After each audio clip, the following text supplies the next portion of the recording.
evening to everyone. Magandang gabi po sa lahat at kapayapaan at pagpapala ng Diyos ay sumainyo sumusandaling ito. Sa lahat ng mga nanonood at nakikinig sa ating live stream, pagpapala ng Panginoon ang sumainyo lagi. Kaunawaan ng mga bagay na espiritual ang sumagana ng dumaloy sa bawat isa at maging kapakipakinabang nawa sa bawat isa ito ating pag-aaral sa gabing ito.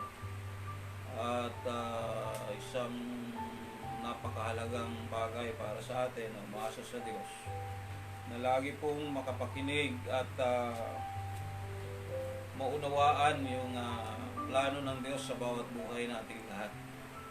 Alam natin na ang ating Panginoon ay dumating para iligtas ang lahat ng tao. Ang problema ay hindi naman lahat ng tao ay nagpapahalaga at hindi rin lahat ng tao ay talagang may pagka o kaya ay talagang gusto nilang bigyan ng panahon yung kanilang buhay espiritual. Lalo tigit sa panahon natin ngayon na ang mundo natin ay napakalakas ng hatak ng ating atensyon. Kahit mayroon tayong pandemic, meron tayong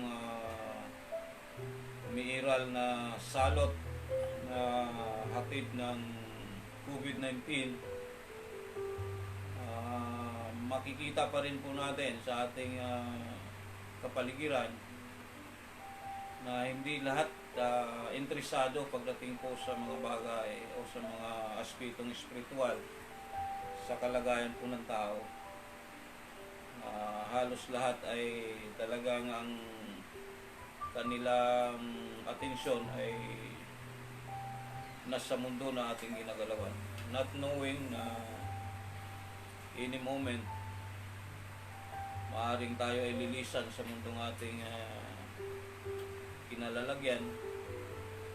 And if it happens na magkatotoo ang lahat ng mga sinasabi ng Bible that we will face God pagdating po ng judgment, then doon natin makikita kung ano yung mga pinagpagura natin habang tayo ay nabubuhay sa mundong ito.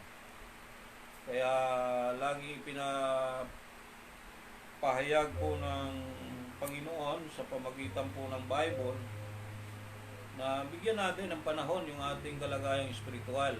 Basahin natin ang Biblia, saliksikin natin dito yung ating magiging katayuan pagdating po ng araw ng paghuhukom, kung gaano ba katotoo yung pangako ng Diyos tungkol sa kanyang kaharian, what will happen next pagka tayo ay nawala na ng buhay physically, and what happened to our souls. Dapat magkaroon tayo ng pagsisiyasat sa ating mga sarili. Kung hindi naman totoo yung mga nakasulat dito, then wala namang problema.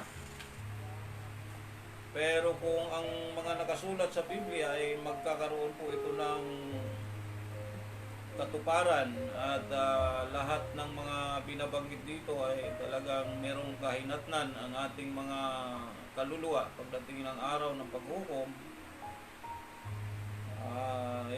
we will suffer loss kapag hindi natin ito pinahalagahan ngayon. Pero kung pahalagahan natin ito ngayon, hanapin natin kung ano talaga yung mga dapat nating gawin at simulan nating tahakin ang daan patungo sa kaharian ng Diyos, then we will gain life. Ganun lang kasimple yun. Kaya sa gabing ito, dalangin ko po na ang kapangyarihan ng Diyos ang siyang malayang dumaloy sa bawat isa, magbigay ito ng karunungan at kaalaman, dagdag kaalaman sa lahat, at kaunawaan sa mga bagay na espiritual habang tayo po ay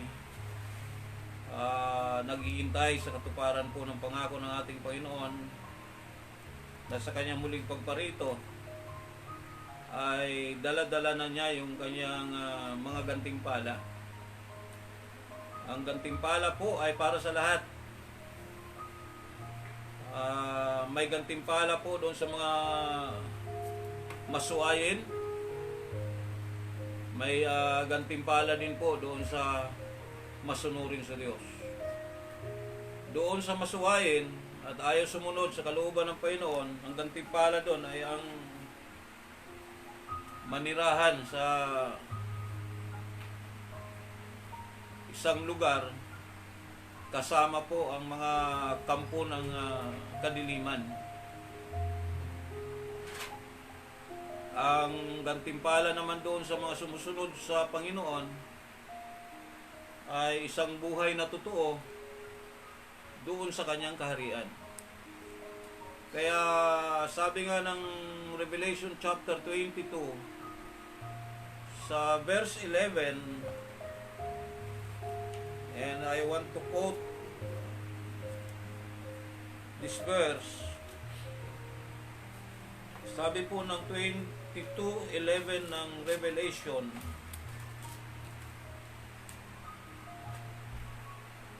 he who is unjust, let him be unjust still. He who is filthy, let him be filthy still. He who is righteous, let him be righteous. And he who is holy, let him be holy still. Kaya kung ano yung gusto mong magiging buhay, nasa sayo. Gusto pong magpakasama, magpakaliko ka, then it's up to you. Gawin mo ang gusto mong mangyari. Pero kung gusto mo namang magpakabuti, gusto mong magpakabanal, gawin mo rin. Sapagkat pagdating ng ating Panginoon, everybody will receive His reward according to what He has done. Verse 12, and behold, I am coming quickly, and my reward is with me, to give to everyone according to his work. Kaya isang paalala po ito sa lahat ng mga umaasa sa Diyos at sa lahat ng tao na bubuhay sa mundong ito. Ngayon pa lang, pagpasya natin kung ano yung magiging future state ng ating spiritual life.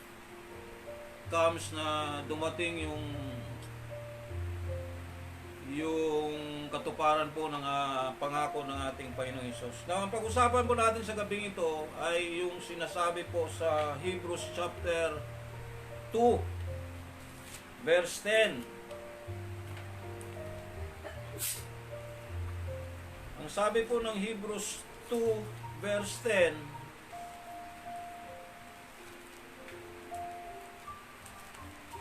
ay ito: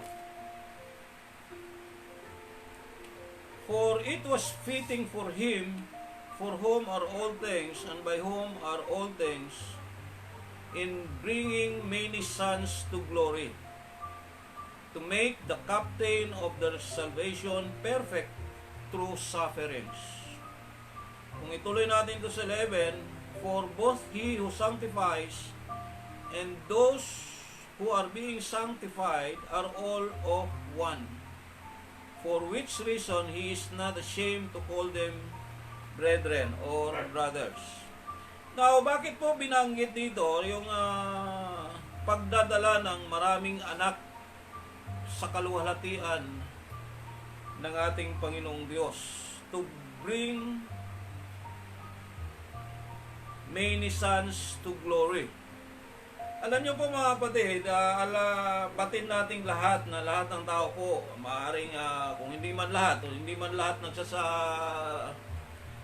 na naintindihan yung kanilang kalagayan. Pero ang Biblia nagsasabi po ng lahat ng tao ay nagkasala.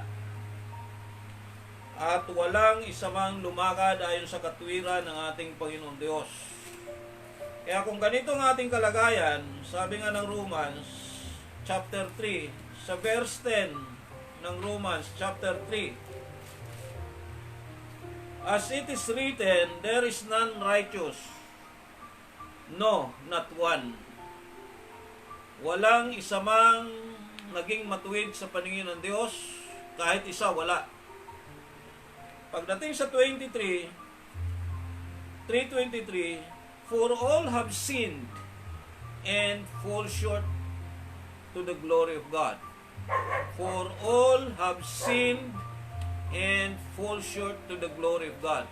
And this is the very reason why Hebrews 2:10 said that God is bringing many sons into glory because we all fall short to the glory of God because of sin. Lahat tayo nagkasala, lahat tayo nagkulang, hindi tayo umabot sa kaluwalhatian ng Diyos dahil sa kasalanan.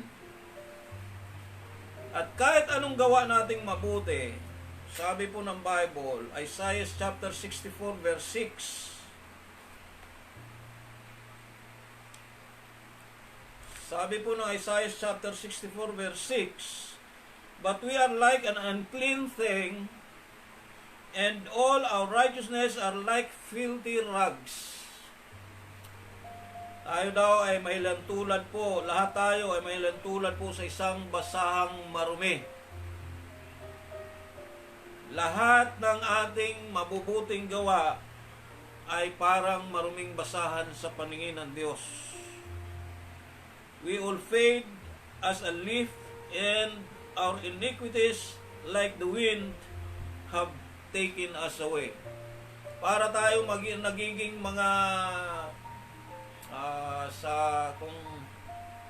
sa palay pa, para tayong mga ipa, walang laman, madaling tangayin po ng hangin. Kaya ang buhay natin, kung ano yung kinagis na nating buhay, kung ano yung natutunan natin, ayon sa mga kinagis na nating magulang, doon din tayo sumusunod. And sad to say, ako nagpapasalamat ako sa Diyos dahil kahit na ako ay lumaking isang Katoliko, nagiging daan ito para magkaroon po ako ng takot sa Diyos. Pero ang problema ko lang dito, nalalaman po ako po sa Bible na kahit anong gagawin, hanggat hindi natin natanggap yung biyaya ng Diyos para ariin tayong mga anak, ay wala po tayong pagkakataon na mapabilang po sa kanyang mga iniligtas. Nalulungkot lang ako dahil sa ating pagiging Katoliko, hindi tayo pinursige ng ating mga magulang na talagang magbasa ng Bible. In fact, ayon sa mga naririnig ko noon nung ako'y bata pa, ipinagbabawal daw yung pagbabasa ng Bible kasi ang may karapatan lang magbasa nito yung mga pare at yung mga ministro at kung sino mang mga nangunguna po sa mga religious organization or yung mga religious groups na umiiral ng panahon na yon. Pero purihin ang Panginoon, salamat sa Diyos sapagkat nung ako ay nagkaroon po ng pagkakataon na hanapin kung ano talaga yung totoo, itinuro ako ng ating Panginoon Diyos na basahin po sa kanyang banal na kasulatan ang totoong daan na dapat nating lakaran patungo sa kanyang kaharian. Kung sa mundo lang na ito ang ating pangarap, maaaring tama lang yung ating mga kinagisnang mga relihiyon. Kung hindi tayo concerned dun sa ating magiging kalagayan pagkatapos ng kamatayan, pagkatapos nating lumisan sa mundong ito, then tama lang siguro yung mga ating kinagisnan na magsimba lang tayo. Kung ano yung mga itinuturo sa atin ng ating mga nanunungkulan sa ating mga simbahan, okay na. Kung ano yung kanilang sinasabi, na kuminsan kahit wala sa Bible, mga sariling opinion, sariling mga haka, Ay, niwala naman tayo. Kasi hindi nga tayo natutong magbasa ng Biblia. Pero purihin nga ang ating Panginoon nung ako'y nagkaroon ng pagkakataon na tuklasin kung ano talaga yung mga nilalaman po ng Bible. Nakita ko dito yung liwanag ng buhay natin. Kung papaano tayong nasadlak sa kadiliman dahil sa kasalanan. At kung papaanong nagkaroon po ng sumpa ng kamatayan dahil sa kasalanan ng ating mga unang mga magulang, nagiging miserable po yung bawat buhay nating lahat. Hindi lang basta miserable, we are totally lost. Kaya nga ito po yung binasa natin kanina sa Romans chapter 3, verse 23. For all have sinned and fall short to the glory of God. Na lahat ng kasala, hindi tayo umabot sa kaluwalhatian ng Diyos. At dahil sa ganung kalagayan, purihin ang Panginoon. Minahal niya kasi ang kanyang manilikha. Gusto niyang ibalik yung yung dating kalagayan ng unang nilikha niya na nahulog sa pagkakasala. Gusto niyang magkaroon uli ng access ang buhay natin sa kanyang pintuan ng kanyang biyaya na maghatid ng kaligtasan po sa ating mga kaluluwa. Salamat sa Diyos. Bagamat ganon nga yung ating kalagayan, nagkaroon siya ng plano way back nung magkasala yung unang mga magulang natin, sila Adan at saka sila Eva. Nagplano kaagad ang ating Panginoon na darating ang panahon na lalabas sa sinapupunan ng isang babae ang dudurog po sa ulo ng ahas, na ang tinutukoy po spiritually yung ginawa po ni Satanas para mabihag sa kasalanan ang mga nilikha ng Diyos ay mabibigyan po ng solusyon ng ating Panginoon sa pamagitan po ng kanyang anak. Ang ibig sabihin po, sa pagkakatawang tao ng ating Panginoon Diyos, nagkaroon ng solusyon yung ating problema. Siya yung umako, siya yung nagiging katubusan ng ating mga kasalanan, at siya yung may kapangyarihan na dadalhin tayo pabalik sa kaluwalhatian ng ating Panginoon Diyos. Kaya nandoon yung mensahe. Dadalhin niya tayo. Marami siyang dadalhing mga anak patungo sa kanyang kaluwalhatian. Na minsan, dahil sa kasalanan, hindi natin naabot. Hindi natin naabot yung kaluwalhatian ng Diyos. Pero purihin ang Panginoon. Dumating ang ating tagapagligtas. Sabi nga doon sa 2:9 ng Hebrews,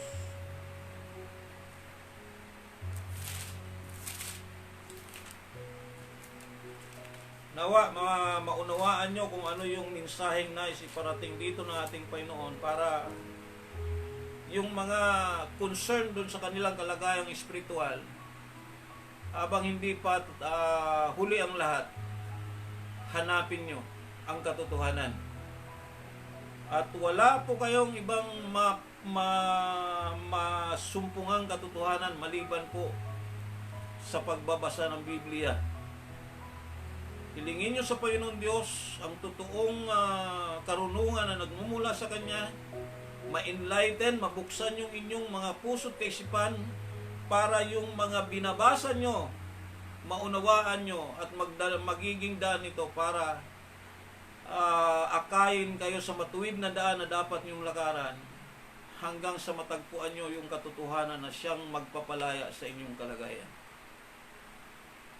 Ang sabi po sa 2:9 ng Hebrews, but we see Jesus was made a little lower than the angels for the suffering of death, crowned with glory and honor, that He, by the grace of God, might test death for everyone. Siya po yung umako ng ating kakulangan. Siya yung nagdusa ng hirap hanggang kamatayan para sa ating lahat. Para sa pamagitan ng kanyang tagumpay, makapagdala siya ng maraming anak ng Diyos pabalik sa kaluwalhatian ng ating Panginoon Diyos. Para pagdating ng panahon, hindi na tayo mahiyang humarap sa Diyos. Sapagkat mula ng araw na tanggapin mo ang Panginoong Kristo at nagpasya ka sa kanyang sumunod, magsisimula pong kumilos ang kapangyarihan ng Diyos sa buhay mo. At ang kapangyarihan ng Diyos ang unti-unting magbabago ng ating buhay hanggang sa dumating yung punto na we are fully sanctified. Magiging banal tayo sa kanyang paningin ayon sa kanyang pangako.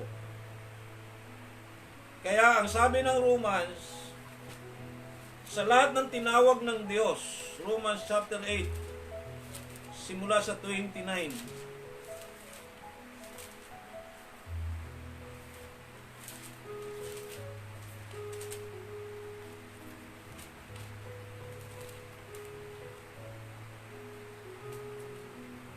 for whom He foreknew, He also predestined to be conformed to the image of His Son, that He might be the firstborn among many brothers. Moreover, whom He predestined, this He also called. Whom He called, this He also justified. And whom He justified, this He also glorified. Purihin ang ating Panginoon.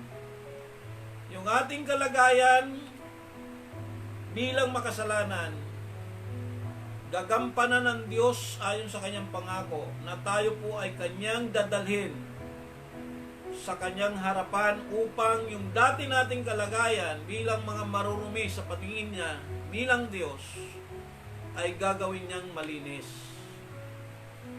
Yung barrier, yung nilikhang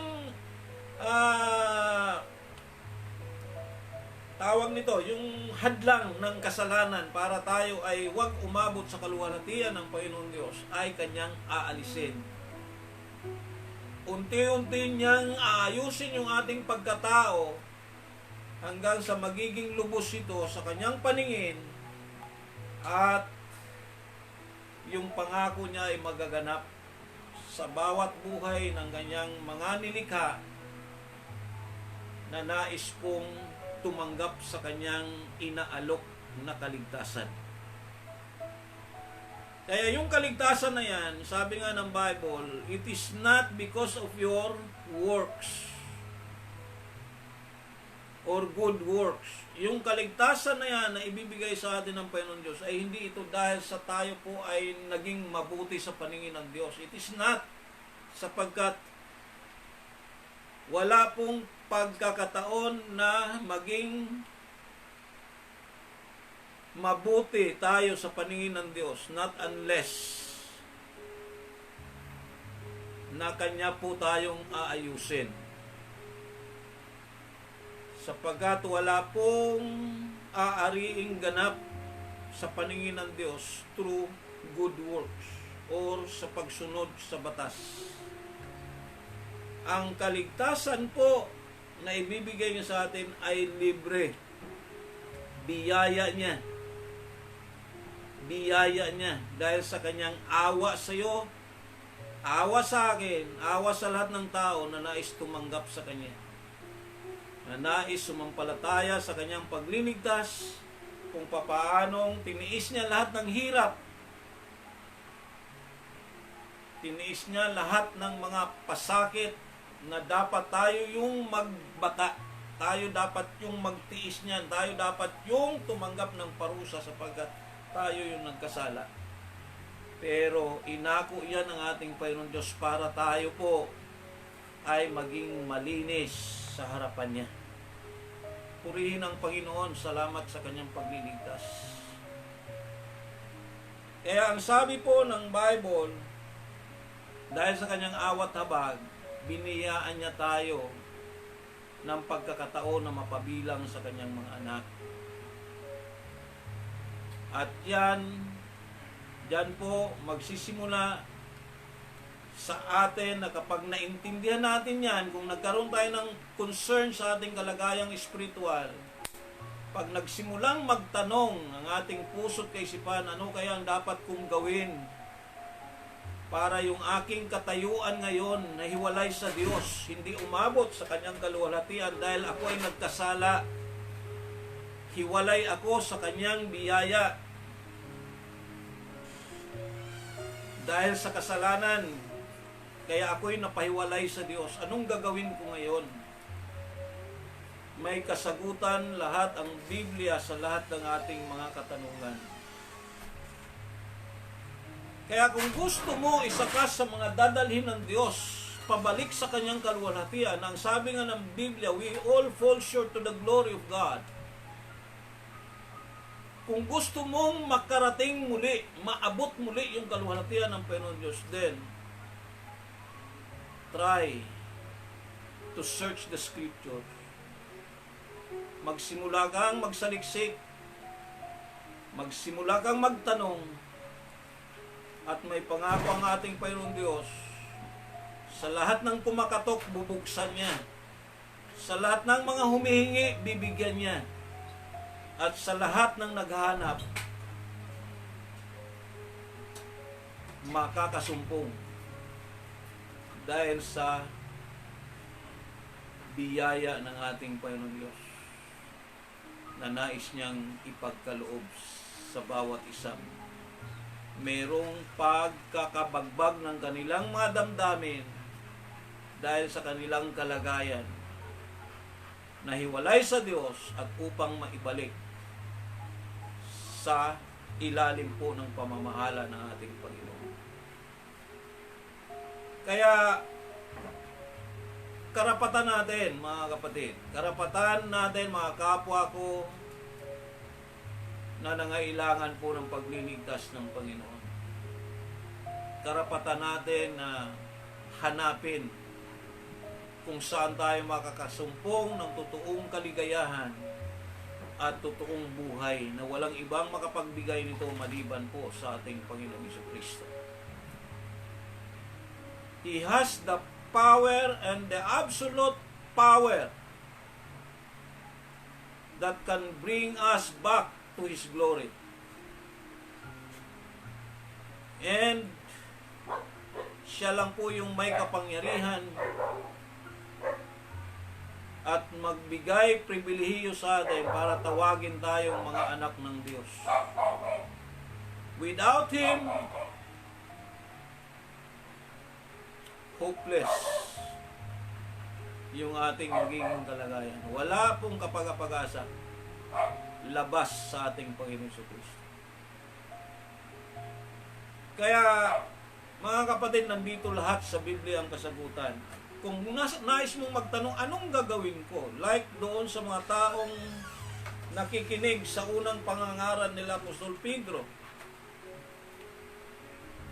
Nung panahon ng Pentecostes, yun din yung panahon ang Espiritu ng Diyos ay bumaba sa kanila dahil sa kanyang pangako. Ayon sa kasaysayan ng Biblia, nung marinig nila yung pangangaral ni Apostol Pedro, nabagbag yung kanilang mga damdamin. Bakit nabagbag? Dahil alam nila na kapag hindi sila ililigtas ng Panginoon, tiyak na kapahamakan po ang kanilang pupuntahan. Tiyak po na kung papaanong ang dagat-dagatang apoy ay inihanda ng Diyos, inilaan ng Diyos kay Satanas at sa kanyang mga anghel, yun din ang mapupuntahan ng mga taong hindi natubos sa pamagitan ng dugo ng ating Panginoon Jesucristo. Kaya nung marinig ito ng mga tao na walang ibang makapagligtas maliban sa ating Panginoong Hesus, sabi nila, anong gagawin namin? Tinanong nila yung mga apostoles, mga Ginoo, anong gagawin namin? Simple lang po ang sinabi po ni Apostol Pedro. pagsisihan ninyo ang inyong mga kasalanan, magpabautismo kayo, yung bautismo sa tubig. Kasi ang bautismo sa tubig po ay paglilinis hindi ng dumi ng katawan, kundi ng ating espiritual na kalagayan. Lilinisin sa pamagitan nito yung ating mga budhi upang magkaroon tayo ng mabuting budhi sa paningin ng ating Panginoon Diyos. Kaya ang sabi doon, anong gagawin namin? Ang sagot ni Apostol Pedro, pagsisihan ninyo at talikdan ang inyong mga kasalanan at magpabautismo kayo sa pangalan ni Jesucristo para ang inyong mga kasalanan ay mapatawad at makakatanggap kayo or tatanggapin ninyo ang kaloob ng Diyos, ang banal na Espiritu Santo. Napakahalaga po ang ganitong pangyayari sa bawat isa na nais tumanggap o sumampalataya sa Diyos. Kasi ito yung pinakauna mong hakbang para patunayan mo sa paningin ng Diyos, sa harapan ng Diyos, na talagang nagnanasa ka o talagang gusto mo talagang malaman, gusto mo talagang maranasan ang biyayang hatid ng kamatayan ng ating Jesucristo sa krus at sa kanyang muling pagkabuhay. At ito rin po ang gustong ipanawagan ng mga apostoles, partikular kay Apostol Pedro, na sa lahat ng mga nilikha ng Diyos sa mundong ito. Sabi niya, 2:40 ng Acts, Kapitulo 2, talatang 4 na po, or 40 sa aklat po ng Gawa, nagbabala po ang ating mga kapatid na ito. Nang sabi, iligtas ninyo ang inyong mga sarili sa masamang lahing ito. Ito yung mundo na ating ginagalawan. Ito yung mundo na ating kinalalagyan.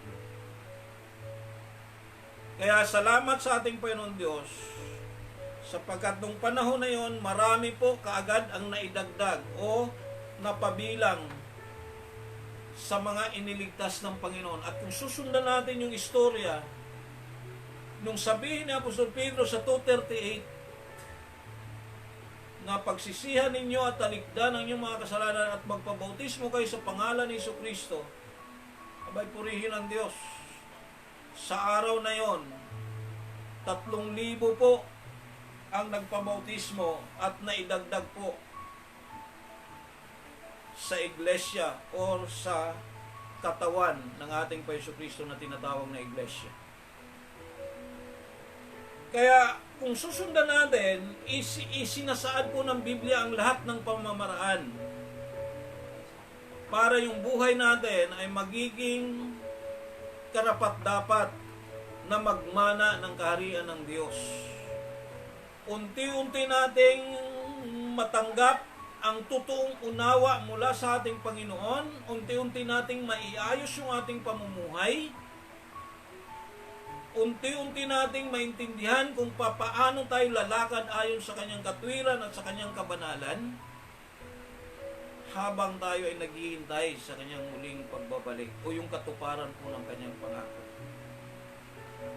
Kaya doon sa kanyang mga anak na dadalhin niya, kaya nga sabi nga doon sa mga sumusunod ng mga talata, balik tayo doon sa Hebrews, na hindi na siya mahihiyang tawagin tayo na mga kapatid. Biruin nyo yun mga kapatid.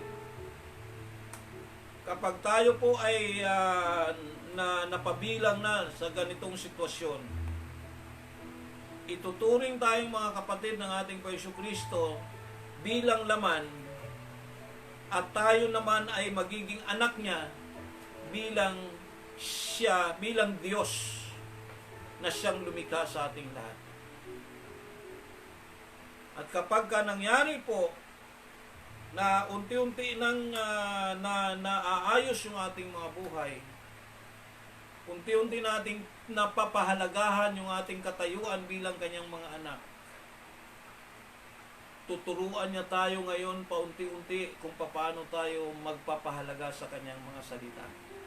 Pwera na lang, kung ikaw matigas ulo, ayaw mong magpasakop sa kanya, ayaw mong sumunod, ay nasa sayo yan. Pero ang isang anak na nagpapahalaga sa pangako ng kanyang ama, susunod siya kung anong gusto ng kanyang ama, sapagkat siya ay mabuting anak. Kaya kapag ikaw ay tinuturing ng anak ngayon, itinalaga ka na para muli mong maranasan ang kaluwalhatian ng Diyos. Dadalhin ka niya eh. Kaya yun ang kanyang tawag nito. Yun yung kanyang gagawin sa'yo. Ibabalik ka niya doon sa dapat mong magiging kalagayan. Bilang anak, maaabot mo na ngayon yung kaluwalhatian ng iyong ama. Which, in the ages past, sa mga nakaraang mga panahon, dahil sa kasalanan, hindi natin naabot yung kanyang kaluwalhatian. Hindi na nagiging kalugod-lugod sa kanya yung ating buhay. Pero ngayon, na tinanggap natin, at sa mga hindi pa tumatanggap, tanggapin nyo ang ating Panginoong Kristo. Anong gagawin nyo? Simple lang eh. Paniwalaan nyo yung kanyang pagliligtas, yung iyong pagiging makasalanan, aminin mo sa harapan ng Panginoong Diyos. Alam mo, ikaw lang naman ikaw mismo yung nakakaalam kung ano yung mga mali mong mga ginagawa eh.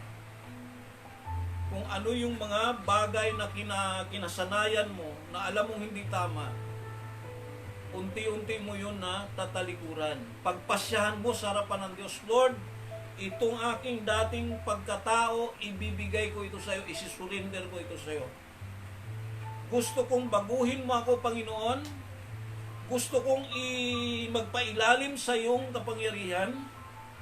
And the first thing na dapat mong gawin is to submit yourself to baptism para yung kasalanan mo ay mapatawad at maging malinis ka ngayon sa paningin ng Diyos at aariin ka niya bilang isa na sa kanyang mga anak. And ngayong kabilang ka na sa ganong kalagayan, simulan mo ngayong lumakad ayon sa kanyang katwiran at sa kanyang kabanalan. Simulan mo ngayong tingnan yung mga bagay na karapat-dapat at kalugod-lugod sa Diyos. Mga bagay na sinasabi ng Apostol Pablo na mga bagay na nandoon sa langit. Kaya ang pakiusap niya, sabi niya sa aklat ng Kolosas, chapter 3,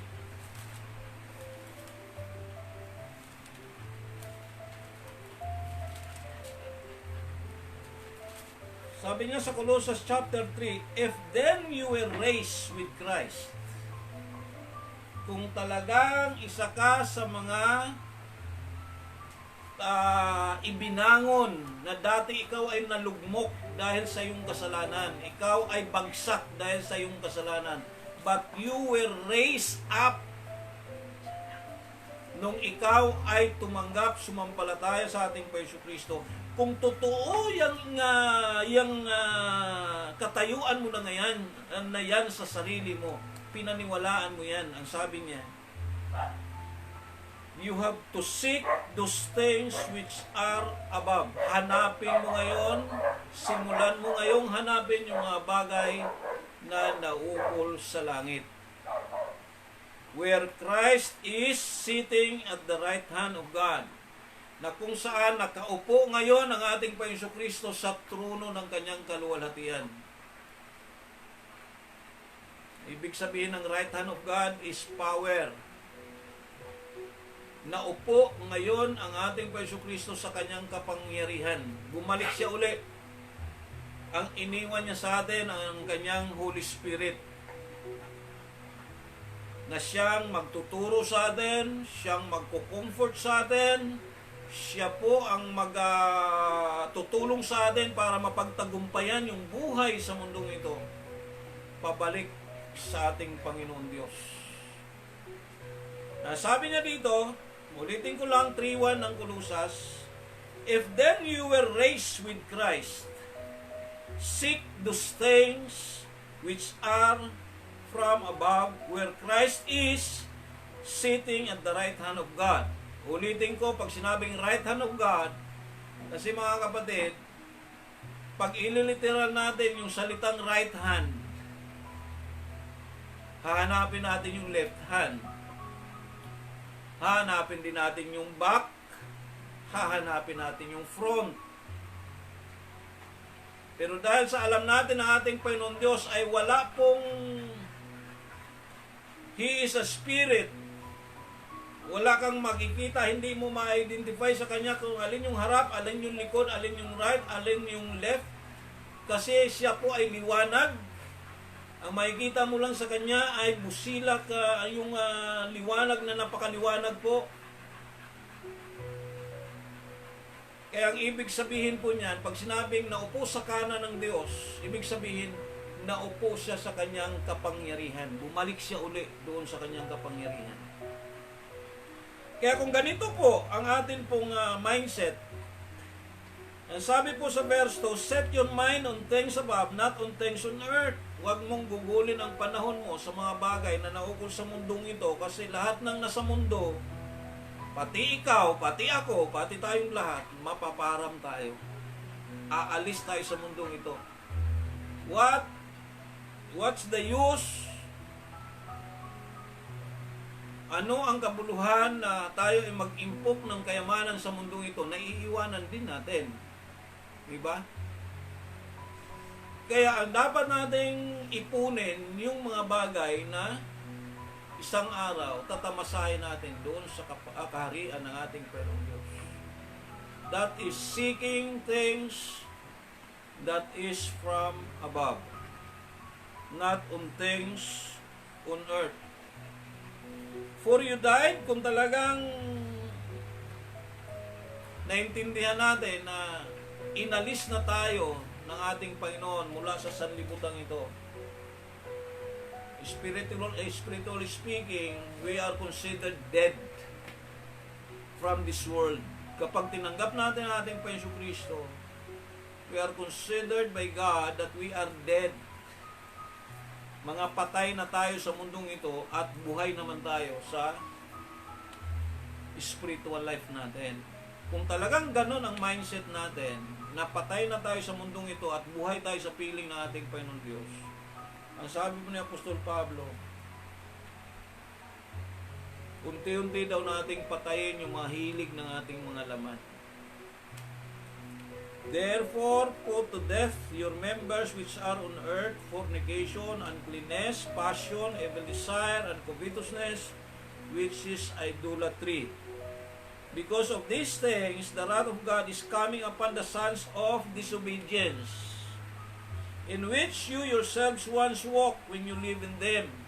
Totoo naman yun eh. Ito yung buhay natin dati. Wala tayong pakialam nung hindi pa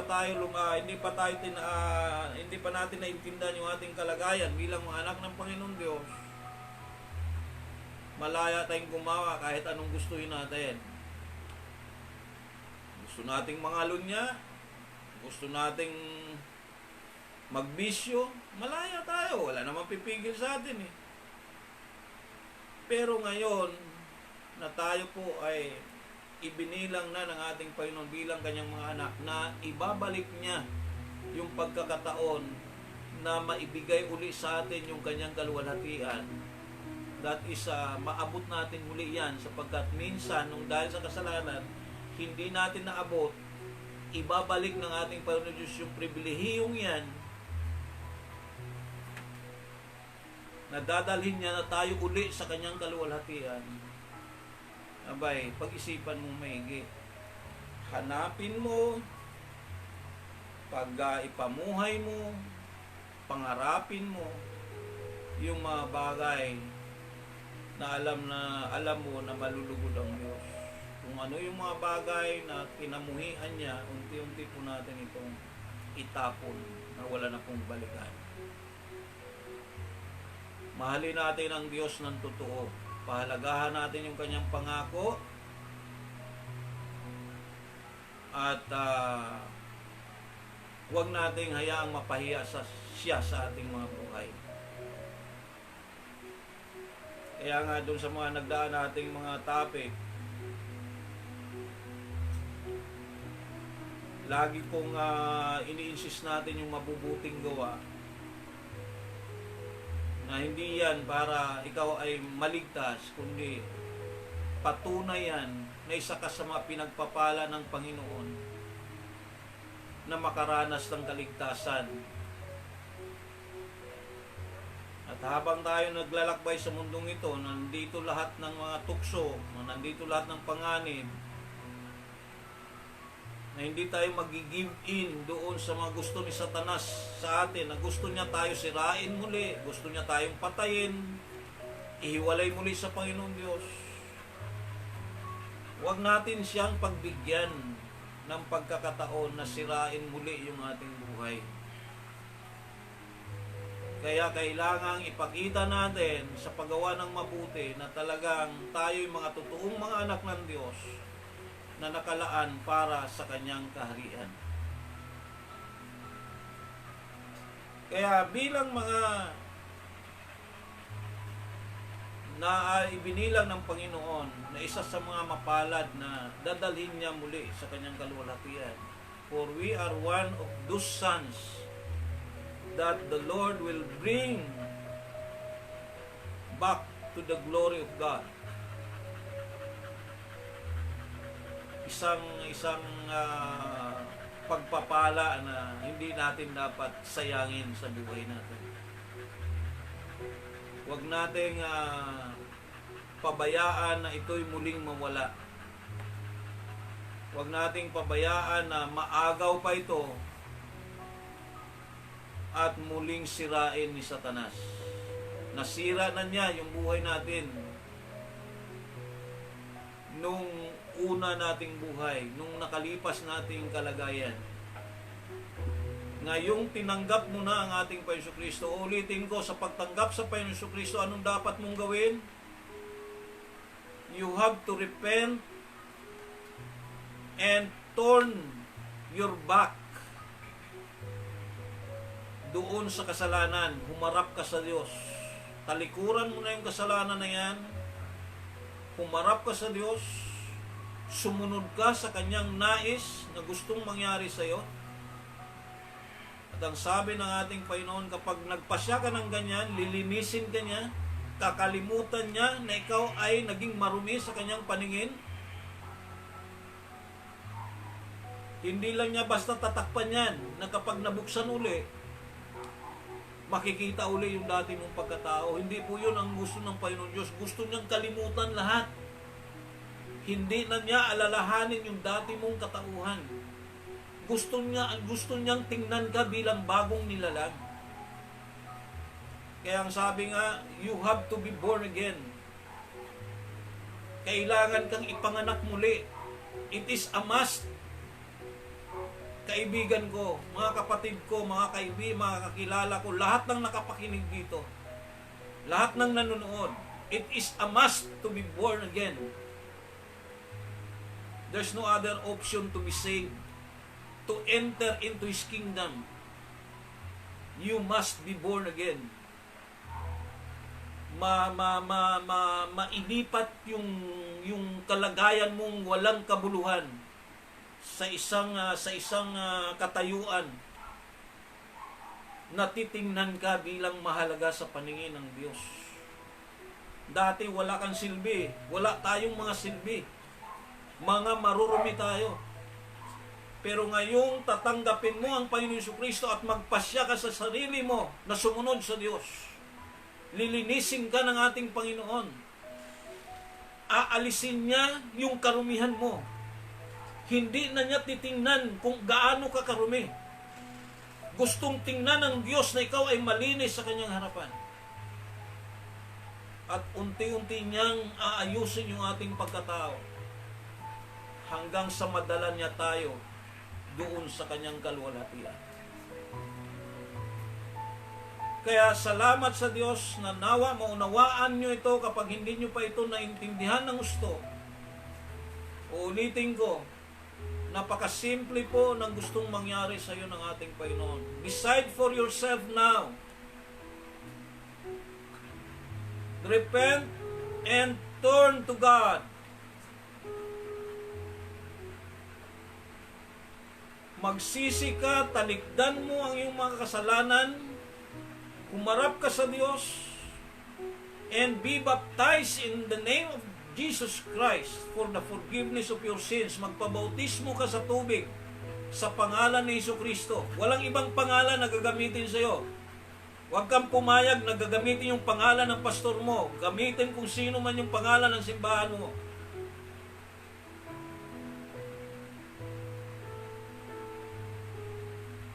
Dapat siguraduhin mo na ang pagbautismo sa iyo ay sa pangalan ni Jesus. Para mapatawad ka, aariin kang malinis sa paningin ng Diyos, at bibigyan ka niya ng gift. Ito yung kanyang Holy Spirit, ibibigay niya sa iyo.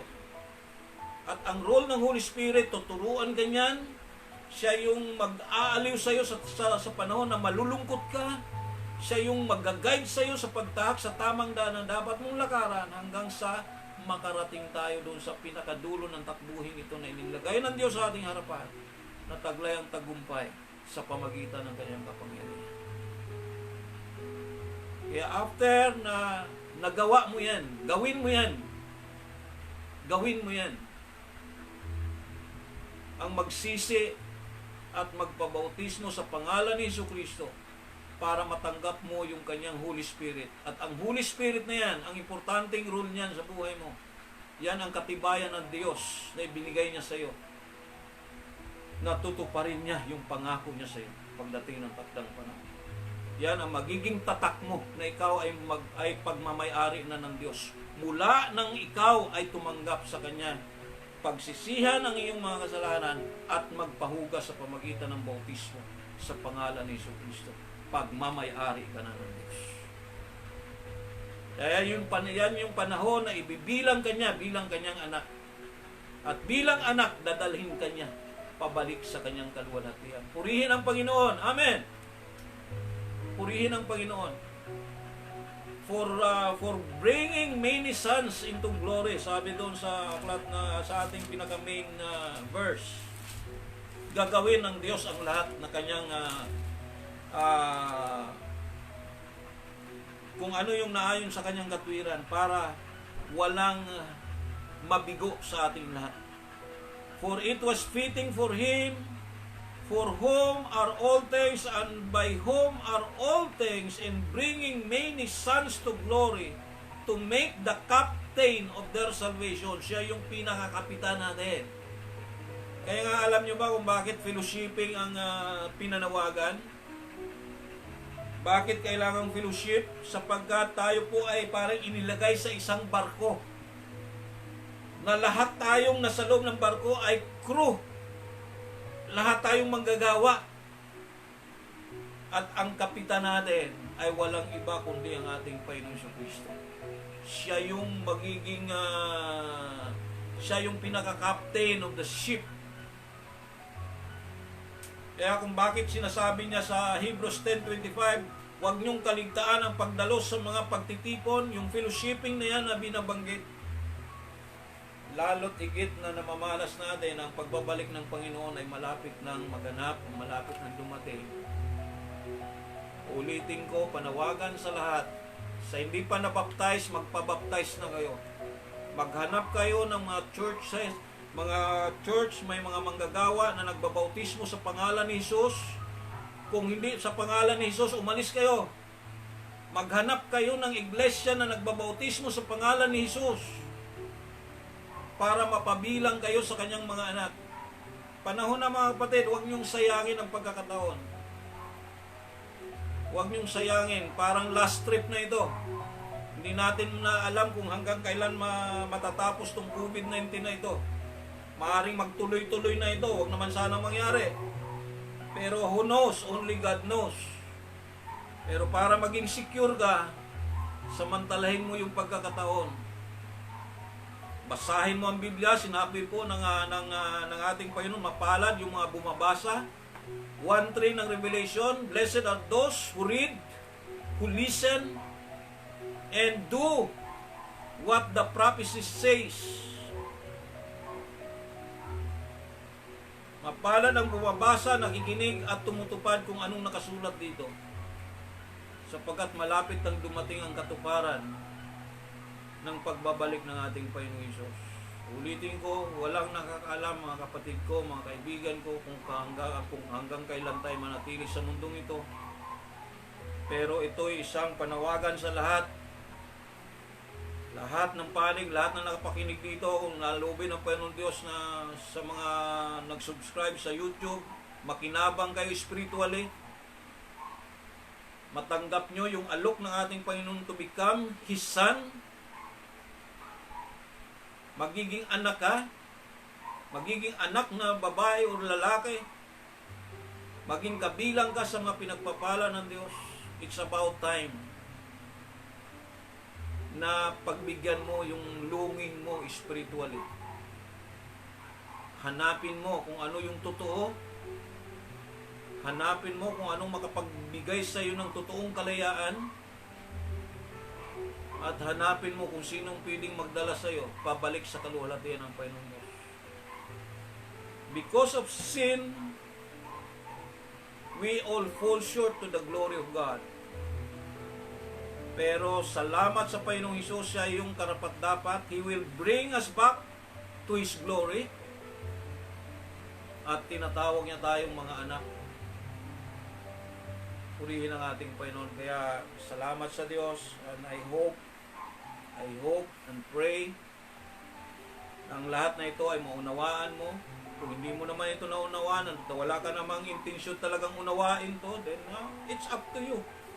Just neglect it.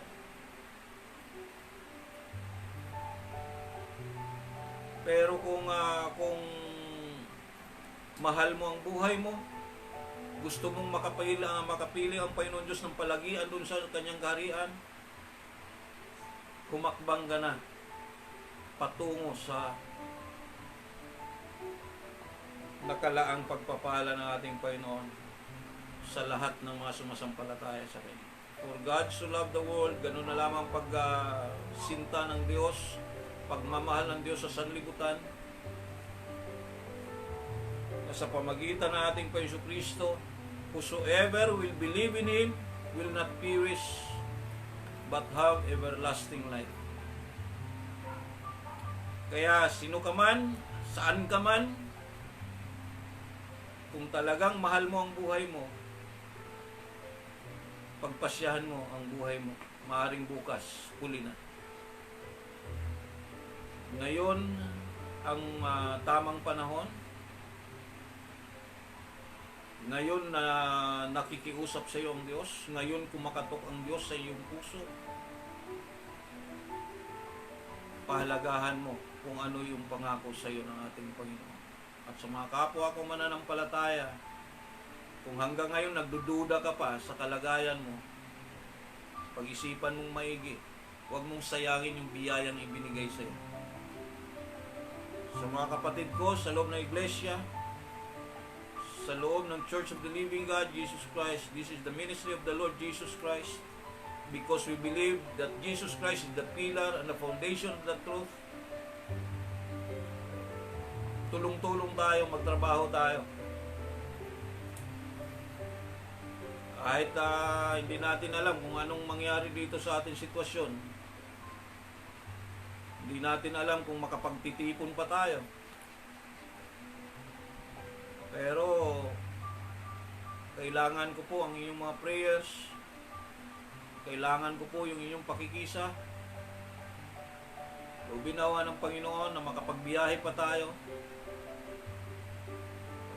Makapag-share tayo ng gospel sa ibang mga lugar. At kayo, i-maintain nyo yung inyong katayuan bilang mga anak ng Diyos. Huwag nyo hayaang maagaw pa yan ng demonyo. Pag-igihin nyo yan, i-share nyo yan sa inyong mga mahal sa buhay. Kung inyong pamilya hindi pa lubos na wala pa sa Panginoon, yung inyong mga tatay, yung inyong nanay, yung inyong mga kapatid, abay, buhusan nyo ng panahon. Ibahagi nyo sa kanila. Pakitaan nyo ng mabuti. Ang inyong mga asawa, magulang, kapatid, kaibigan, lahat ng pwede nyo maabot, i-share nyo ang kabutihan ng Diyos sa kanila kung hindi pa sila nakapakinig. Kung sila naman, may kapitbahay kayo na pari-pareho na kayong manampalataya, mag-share kayo sa isa't isa. Magpalakasan kayo. Kung hindi na tayo pwedeng mag-church, wala na tayong magagawa kung ganito na yung sitwasyon natin. Salamat nga sa Panginoon na pwede pa tayong mag-live stream. Malay natin, isang araw, ika-cut off na rin tayo sa ating mga... Wala tayong magagawa. Pero malaki ang magagawa ng Diyos sa bawat buhay nating lahat. Keep on trusting God. Siya lamang po yung ating pag-asa. Walang ibang makapagbigay sa atin ng lakas maliban sa Diyos. Nawa yung ating mga puso at kaisipan nakatune in lagi sa ating Panginoon. Bukas po lagi ang kanyang tawag nito, yung linya, through prayers. Bukas lagi ang linya ng ating Panginoon. At malaya tayong ipabot sa Kanya kung ano yung mga prayer request natin. Ulitin ko mga kapatid, mamuhay tayo bilang Kanyang mga anak. Kung ano yung mga bagay na alam nating hindi tama, huwag na nating gawin. Matuto tayo makipagkapwa-tao. Paano tayo magpakita ng kabutihan sa ating kapwa. Gawin na natin. Unawain natin kung ano mang kakulangan ng ating mga kapwa-tao. Pag-unawaan tayo. Sikapin natin maging payapa tayo sa lahat ng tao. Makapamuhay tayong payapa sa lahat ng uri ng tao. Habang tayo naghihintay sa katuparan ng pangako ng ating Panginoon, gawin natin kung ano yung nararapat. Once again, hanggang dito na lang muna tayo. Salamat sa Diyos na muli tayong nagkakadaupang tawag nito. Nagkakaroon ng ganitong pagbabahagi na ng kanyang salita. Ang tanging hihiling ko sa Panginoon Diyos na nawa maliwanag itong makarating sa inyong mga puso at kaisipan sa paraan na maunawaan nyo ito at simulan nyo na tahakin ang daan patungo sa kanyang kaharian. Sama-sama tayo. Walang maiiwan, walang mag-uunahan. Tulong-tulong tayo na mayroong kapayapaan at kasiyahan sa ating mga puso na tayo naglilingkod sa Diyos ng buong katapatan. Magandang gabi po sa inyo lahat. Sumainyo ang kapayapaan, ang pagmamahal ng Diyos ang maghari sa inyong mga tahanan, at patuloy nawang dumaloy ang biyaya ng Panginoon, sagot ng inyong mga pangailangan sa araw-araw, hindi lamang yung pangailangan natin sa ating physical needs, kundi lalo tigit sa ating pangailangan spiritual. Huwag nawang pagkulangin tayo ng Panginoon, maghari siya sa ating mga buhay ngayon at magpakailanman. Sa pangalan ng Panginoon Kristo,